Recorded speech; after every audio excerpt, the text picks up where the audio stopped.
Depa masuk, depa explore dekat dalam rumah tu sampailah dekat bahagian dapur, dekat atas meja.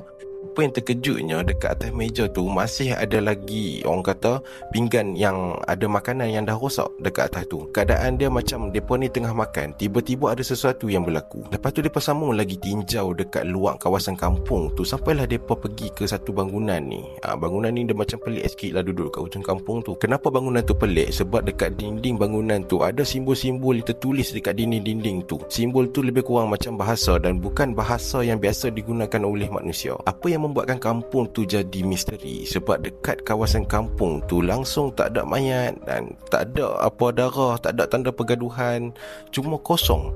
Memang tak ada orang dekat kawasan tu. Dan ada beberapa teori yang mengatakan tentang kampung ni sebenarnya ada yang kata benda ni macam ritual lah, kan, orang kampung dia buat satu ritual dan semua orang hilang. Ada juga yang kata depa ni satu kampung pindah secara tiba-tiba. Dan tak kurang tak lebih ada juga yang percaya kemungkinan ada sesuatu yang berlaku dekat penduduk kampung ni sehingga kan semua orang lesap macam tu je.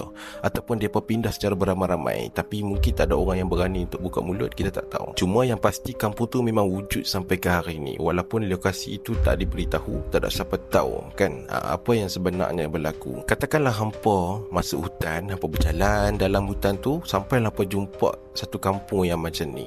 Hampa akan patah balik ataupun hampa akan explore tempat tu?